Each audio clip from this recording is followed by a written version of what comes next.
We continue the Marvel of Lauda with engine failure. In South Africa, Niki scored his first pole position. Can you see the progress? Can you remember that this took one season break of Niki Lauda test driving cars? But in the time being, we missed something slip through the cracks. It was a Hesketh, being driven by James Hunt, better known as Hunt the Shunt. Come the Spanish Grand Prix and comes rain. They start on wets. Niki with the strategy took it easy in the rain, and then once the track had dried out a little, Fittipaldi was the first to pit, then Niki. Now that there was a good dry line, it was just a little bit of water here and there, Niki unleashed his Firebird and won. Then we come to Belgium. Niki Lauda in third, Clay on pole position. But the battle wasn't between Niki and Clay. Niki was like, get out of the way. Fittipaldi moved up to first. Then Niki from behind did all he could to put pressure on him. But in the end, Fittipaldi couldn't be shaken into a mistake. But he also couldn't shake Niki off his bumper. Fittipaldi managed to hold Niki at a speed until the finish, where they were separated by 0.3 seconds. For Monaco, Niki got pole. Clay got the better launch off the line. For the whole race, Niki was sticky on Clay's bumper. For a little while, Niki gave himself space for clean air, but Niki had Clay by the balls. Then Clay spun under pressure. Niki had the race in the bag until his ignition failed. So yes, there was still a lot to clear up. There was a lot of fine tuning. A lot needed to be refined. The car needed to be reliable. But honestly, the change was revolutionary. Now Niki was showing clear superiority in driving, after he already showed it in tuning and just general leadership. James Hunt managed to score 3 podiums for the year, and James and Niki would regrow a rivalry that started back in the old days. The plot was Niki was racing a Ferrari, while James was in a Hesketh that's totally not competitive. You can say it was the equivalent of the Lotus once Ayrton Senna left to McLaren. In the end, Fittipaldi won the championship of 1974. As the last 5 races, Niki would DNF. But Niki made his mark. He tested the waters. He completed his ambush. And it was all up to time that would give Niki the World Championship trophy. Snagging out one more win and another podium for the year. For the 1975 season, Niki was more than ready. For the 1975 Formula One Championship, Ferrari and Niki created a revolutionary Formula One monster that will be remembered for the centuries. And also need to give credit to this guy, Luca de Montezemolo. I think this car made Ferrari. Those 1950s, 1960s stuff, Ferrari dominated very well. They had amazing cars. But if I must take one of Ferrari's race cars and say that is a Ferrari, it is this one. For the first race of the year in Argentina, James Hunt got second place, finishing just behind Fittipaldi, who forced him into a mistake to take the win. Wasn't the best start of the year for Niki, only finished 6th place. In Brazil he came 5th. In South Africa 5th again. Jesse, what are you saying? I thought this was the best Ferrari ever. Look, relax. Oh, so it's gonna get better. While in Spain, Niki didn't even finish a single lap. But when Monaco came, she came with rain. Niki got pole position and he flew off the line, commanding the race from the start. A little while there was a train, but then Niki pulled away. The track dried up. By the time Niki pitted, he still had the lead over 8 seconds. He did it. Monaco was his. In Belgium and Sweden, Niki took another 2 wins, and Niki was becoming sensationally fast and just crisp. He made less mistakes than other drivers. His speed and intelligence began to get painful for opponents. In the Netherlands, the rain came back again. Niki led the race from the start, but when the track was beginning to dry up, James pitted early, while Niki pitted about 7 laps later. So in the time Niki was waiting for a good enough track surface to sprint for the win, he caught a rude awakening. James already got good temperature into his tires, which wasn't hard since James is extremely aggressive with his inputs. And James, in a Hesketh, managed to stay ahead of Niki Lauda to win the Dutch Grand Prix. Was it a chink in Niki's armor to be careful about rainy conditions? Well, he lost the race. Yes, he wanted to win, but he didn't take too many risks just for an extra position. Watching his championship lead, he knew the points he needed, and so methodically he would stay in first place,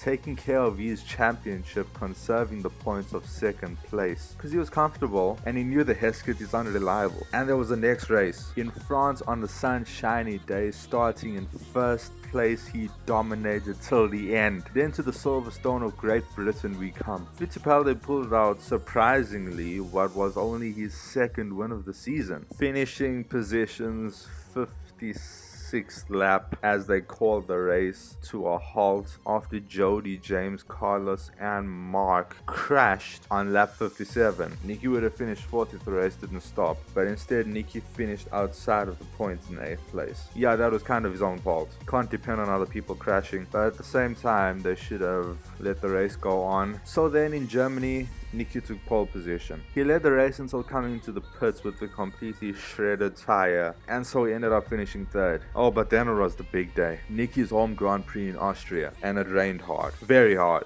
In the race, Niki was passed by 5 other drivers until this genius started the trend of sliding across the finish line. Niki only managed to finish 6th, scoring half a point. He was leading the championship by 17 points, and it wasn't off Fittipaldi. It was off Carlos Reutemann. But still, Niki really wanted to win his home race. This time it didn't happen. The championship was quite competitive. But the thing is, there were only 29 of 54 laps completed before the race was ended. Huh? Why are they doing this again? Anyway, moving on. In Italy, Clay pulled out his first win for the year. He won Monza. Niki on that race won the Drivers' Championship with Ferrari also winning Constructors' Championship. The year ended with the American Grand Prix, which Niki won. Niki won the championship with 65.5 points. Fittipaldi managed to finish 2nd with 45 points. The great Brazilian Emerson Fittipaldi was beaten by Niki Lauda. I said it was only a matter of time since Niki wins the championship, but then in 1976 something crazy happened. James Hunt signed with McLaren. Now for 1976, James Hunt and Niki Lauda would be driving in nearly equal machinery. They'd have a much more fair battle. And saying that, for the first race of the season in Brazil, James Hunt gets pole. James, Niki and Clay were leading the race, shifting from the pack until Niki decided he wasn't interested in coming 2nd anymore. He won. The higher one, all the steering part is more sensitive. Yeah. Immediately you turn the wheel, it comes. That means the car is not nervous. It would need some more adjustments to get it right. The performance in the corner after the thing is the same as this and the other time. I mean, the performance for me is absolutely the same. Only the first little nervosity or whatever you want to call it. Why you are quicker? Because it's easy to drive. No, he's been out on that front again this afternoon. That's empty to try him next. Niki? Yeah, and that's what he's doing his times on now. What's he doing now, you know? No. For the next race in South Africa, James took pole again. Grand Prix starts and there's a dogfight until the end where Niki finishes first with James only 1.3 seconds behind him. James was showing incredible talent and speed. He was handling the McLaren well, but he was by no means formidable. Although underestimating him is a sin, because this year would be the dogfight of James Hunt and Niki Lauda. Maybe a shock absorber broke. Just was struggling all the way through the race. But now you'll be able to go home to Ferrari and you'll be happy, huh? Right, I hope so. I brought these 9 points anyway. Emerson was out of the picture, but while Formula 1 was going on, Niki Lauda was farming, building a new house too, and he rolled his tractor. Seriously, Niki, you can drive a Formula 1 car so well, but you roll a tractor. He broke his ribs. Yeah, oblivious to the fact that he needs to keep himself in good condition for Formula 1. But if anyone told Niki off for this, he'd tell him to shut their commie mouths. Niki had his own life, and Formula 1 was part of it. Anyway, next race, Niki starts next to James Hunt, who is on pole. The race starts, Niki shoots past James up to the first corner. On lap 30, James took the lead and won the race. But then, Niki took notice of James's car. He saw James's tires were 1.8 centimeters too wide. So he reported this and got James disqualified. I mean, this worked for the beginning. Niki got the win for Spain, but then McLaren appealed the disqualification and they got their way. But the fact is, McLaren had to change their car. They had to make it fit within the regulations, and that had a very good effect. Next race in Belgium, which we know Niki has a thing for, well, he got pole. The race started and Clay was a snail off the line. James took second place before the first corner. Niki and James pulled away, driving in a league of their own. But then James got a tail of smoke. It was a gearbox fault. Niki won the race and Clay was about 4 seconds behind him. Then came Monaco. Niki qualified P1 on the track where he needs it the most. Niki makes up a 6-second gap to Clay and all his other opponents. In the end, Niki had a lead about 9 seconds and a point lead over James Hunt in the Drivers' Championship of 32 points. Niki knew for this championship he had to put foot down. The competition was much higher, the stakes were higher, and now he had something to lose. Next race in Sweden, Niki started 5th place on the grid. Jody Scheckter took pole. Niki finished 3rd place. But the crazy thing is, this was Niki's worst result. A podium! Clay was the clear tag along. Old man finished in 5th place behind James Hunt, who on this bad day was in 4th. French Grand Prix, James and Niki started in front row. The race starts, Niki bang on with his start once again, but then Niki DNF'd due to his engine crankshaft deciding it wasn't interested in working anymore. Clay also retired. James won the French Grand Prix. In Great Britain, Niki won again. James was disqualified once again. But then, it was the big race of the year. I talked about Monaco being the playground for the Firebird. This next track is the boot camp of the Firebird.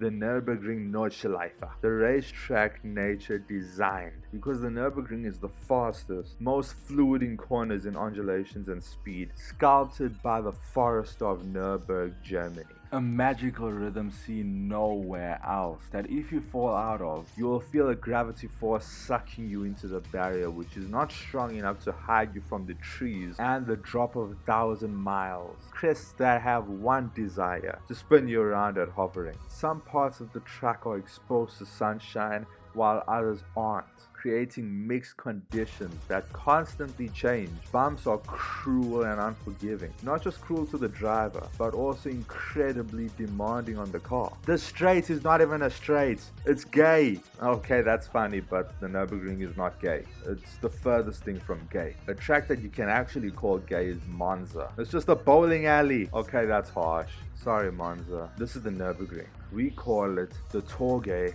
of racetracks. Monaco does not have moss growing on some parts of it. It's adrenaline heaven. And Niki Lauda in his time was the fastest on the Nürburgring. But the thing is, this time, for the 1976 German Grand Prix, it was worse, a lot worse. Besides the fact that the cars didn't have enough aero to stop them taking off at every crest, it had been raining and the cars were faster. So Niki called for a driver's meeting. Gentlemen. Well, gentlemen, please be quiet. Thank you. Niki Lauda. Thank you. I called this meeting because, as all you drivers know, the Nürburgring is the most stupid, barbaric, outdated and dangerous track in the world. We've all seen the rain that has been falling today. Now, those of you with experience know the ring needs perfect conditions to be even remotely acceptable in terms of risk. Now, today with the rain, is anything but perfect. So I called this meeting to take a vote to cancel the race. Cancel the race? There would be no change to the situation as far as points is concerned. The race would simply be cancelled. This is bullshit. If the race is cancelled, none of us get our race fees. That's true. You leave without your fee, but you might leave with your life. It also means that you would effectively win the championship. So I can see why this suits you just fine. Why? There would be no points for me either. No, but there would be one race less where I or anyone else here could catch you. James is right. This is just tactics. Maybe he's just frightened. Which asshole said this?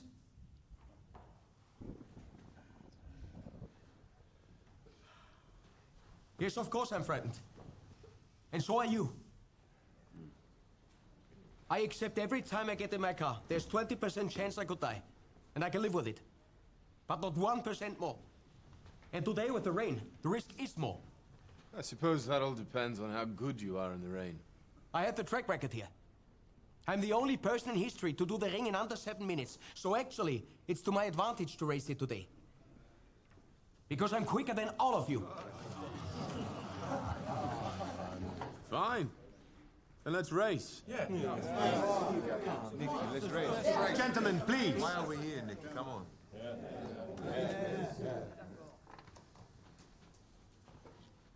Well, all those in favor of cancelling the race?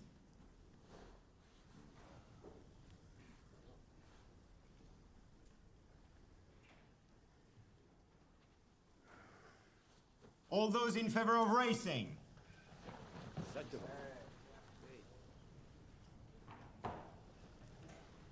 Gentlemen, the race is on.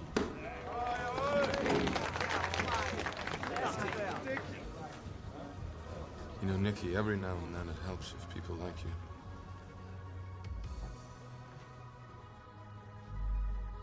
You know what's really crazy about this? The truth is Niki lost by only a single vote. So they got into their cars and Niki chose to race too, even though he didn't want to take the risk. He had a mission that he could only accomplish on this track. And we saw it from the first corner. Niki was angry. Niki was angry to the bone, hating James Hunt at that moment. The race starts. Niki was driving with more emotion motivating him this time. James is not going to win so easily. But let me get something clear. The fact that Niki drove with emotion motivating him and not driving by emotion. There's a difference. You should know what I mean. Let's speed through the first lap. James and Niki on wet tires get passed by some bloke who decided to gamble with slicks. With conditions half wet, but it paid off because on the dry sections, while he was playing faster, Niki and James pit for slicks. They race out again knowing that they can easily get back on the front row until Niki taking the razor's edge, smoothest and shortest line over the curbs.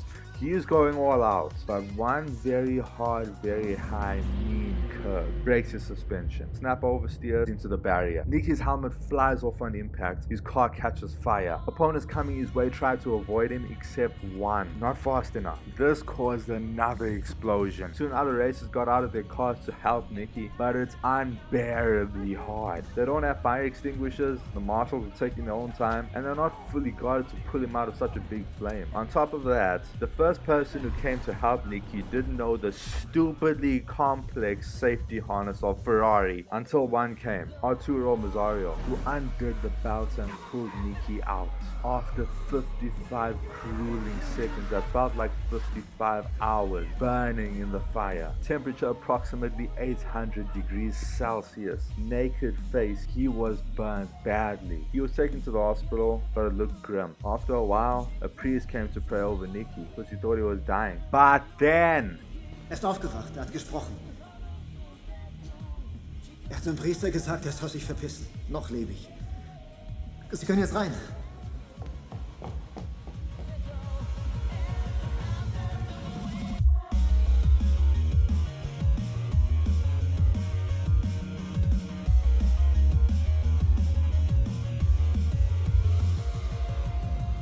Niki got a lung flushing operation, extremely delicate and dangerous thing to do, but he needed it. I don't care if it's irreversible, I don't care if it damages me, I need it. He also had to get plastic surgery. They took skin from his thigh, slapped it on his head. Niki Lauda was a live petrol heads, but this thin margin between life and death, well, Niki danced with both until he grabbed death by the balls and put them in fire without a helmet. Niki was fighting for his own life, but he was also highly motivated in brutal, cold anger at James. He gave it hard thought and made his decision. Only 42 days after the crash, Niki was putting his helmet back on, 100% sure and ready for the Italian Grand Prix. Once he put that helmet back on, he didn't look back once. He was determined. It's Niki. What about? He's here. He's racing.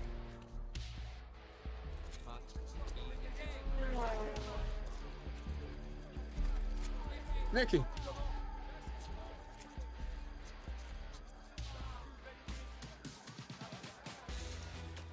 Bad, huh? No. In hospital, I asked them straight, no bullshit, how bad my appearance would be. They said with time it would be fine. But it won't. I can tell, seeing your reaction. I will spend the rest of my life with a face that frightens people. You know, Niki, I tried to write you a letter at the time to apologize. At the drivers' meeting in Germany, before the race, I swayed the room. Yes, you did. That race should never have gone ahead. No, it shouldn't. So in many ways, I feel responsible for what happened, and... You were. But trust me, watching you win those races while I was fighting for my life, You were equally responsible for getting me back in the car. Niki never told anyone until modern times. Although he didn't look back, he didn't recontemplate his decisions, but he was scared.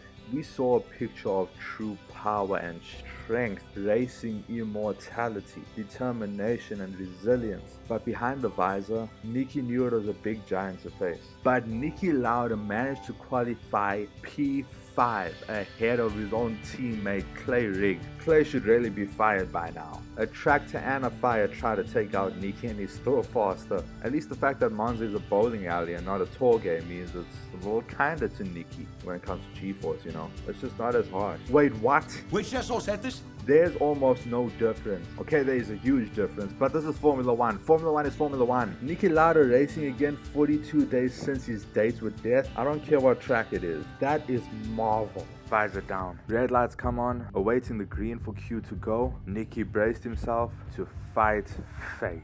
But for the beginning of the race, Niki dropped back a bit, not fully up to speed. He was struggling to keep up, but then Niki did the impossible. He made a decision, programmed his brain with one single switch, and that was it. By lap 14, he was back in the points. Then he moved up to 4th place. He fought a hard battle with Jacques Lafitte in 3rd place before getting repassed by him, but then it happened. James Hunt, standing by his McLaren, watched the marvel of Niki Lauda sprint past. Niki managed to finish in 4th. Clay won the race in P1, but no one cared about the podium. All eyes were on Niki, because once he commanded it, it happened. Next race was in Canada where James Hunt took pole. Niki started in 6th place, just scraping into the points, but in the race Niki had it hard. He only finished 8th place, far out of the points. When it came to Watkins Glen, Niki started 5th on the grid, and he managed to finish 3rd place behind Jody Scheckter. James Hunt won the race and he was in a rhythm. Since Niki crashed, James had rapidly been closing the gap, taking full advantage of Niki's weakness with no forgiveness. But then came the race where he'd also need to pull his pants up and give respect where it's due, the Japanese Grand Prix. And for this time in 1976, it was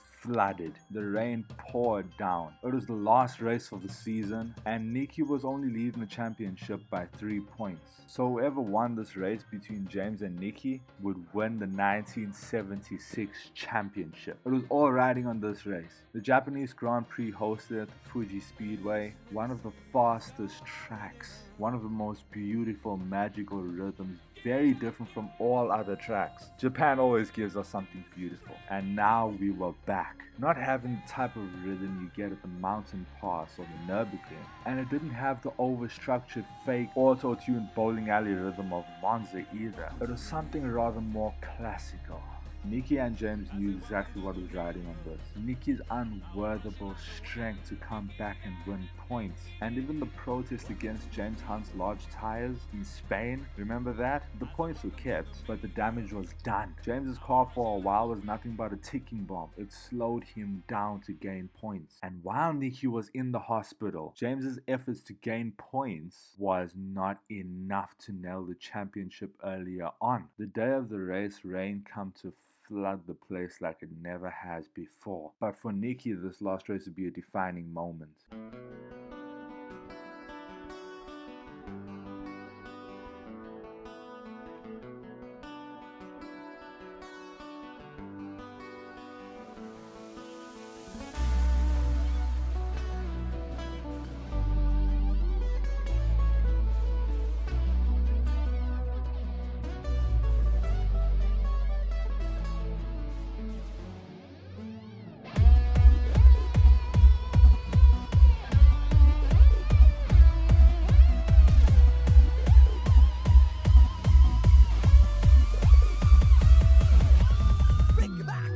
The Grand Prix starts. James on the front row, Niki on the second. Hunt led. Hunt was in absolutely perfect condition. He had never had better momentum, and this race in the rain could work to his advantage. Niki started making up places, slipped right behind James Hunt, and the fight was on. But then on lap 2 something crazy happened. Why is Niki in the pits? Niki calculated the risk and decided not to carry on racing in the conditions. And on top of the fact that the conditions were dangerous, it's impossible to see anything with opponents spray in front of you. After his crash in Germany, they did what they could, but there was one thing they couldn't fix. His eyelids and tear ducts couldn't properly be repaired. For the first 2 laps, it was like hell for Niki. He couldn't blink properly. It was simply unbearable. So he got out of his car, took off his helmet, smiled at his wife. Niki's engineer was like, Niki, what's wrong with the car? Nothing. Car's perfect. Niente, la macchina non ha nulla. What are you doing? I'm stopping. It's too dangerous. Ma la macchina? Non ha niente. Dick, you want me to say there's a problem with the car for the media? No. Tell them the truth. Niki was not scared of what other people would think. It was his decision that affected his results, and it was what no one could change. But then James saw Niki retire, and so he was probably like, oh hell yes. And James showed a magic at the Fuji Speedway, being absolutely formidable in the rain. People around him were crashing and spinning, but James was dominating. But then he got a slow puncture that ended up killing his pace, sending him to the pits on a painfully stressful lap 68 of 73. He got new tires. His engineer was like, James, come on! Listen, what? Just go easy out there. What are you saying? I'm saying look after yourself. We want you back in one piece. You're too far back. There's too many drivers in front of you.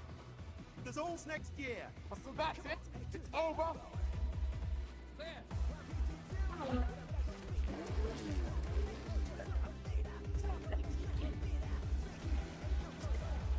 James was absolutely indomitable. This was the race that we saw James's potential. He was in 5th place when he left the pits, but nothing could stop the charge he was on. James needed to finish 3rd to win the championship, and he delivered. The pit stop for new tires put James Hunt half a minute behind Clayrig and Alan Jones. But somehow he made up the time and passed both of them. Into 3rd place, James Hunt came into the point scoring window to win the championship. James finished 3rd for the Japanese Grand Prix and won the 1976 Drivers' World Championship. Niki lost, but now more than ever, James and Niki had the greatest respect for each other. A part of Niki was smiling, and so did the fans. Not to the deepness of Niki and James for each other, but after that final, everyone was speechless. They both fought, risking their lives till the end. They both brought out their full potential, and we saw who they both are. Both doing the impossible in that year of 1976. And after that, James said, well, he's satisfied. He only needs one driver's title, probably because it was the most powerful driver's title. It was a real world title. It was not won by mistake. Not 1,000th of a second, not 1 millimeter, not 1 molecule was won by chance. Between Niki and James, whoever won that won the world. And from that year, James and Niki became the most infamous, sensational duo. Their nickname? The Playboys.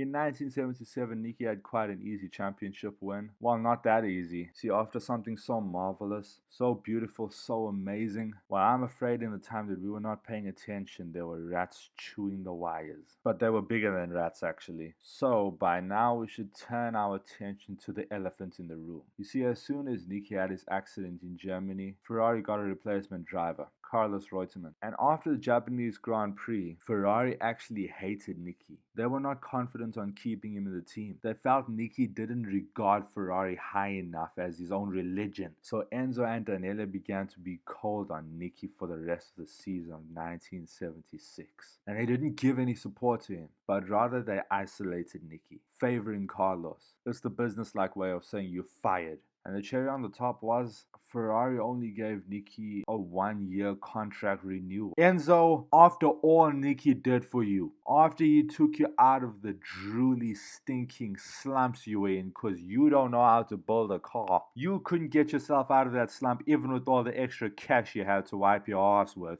This is the problem with Ferrari. They think they are a religion and Enzo is a faultless god, but they have been one of the worst race brands of all time, as I shall explain in another video. To these days, I think I would never forgive Niki Lauda. That particular moment, he thought it was too dangerous for him, and he forget the 50, 60 people from Ferrari helping him to achieve.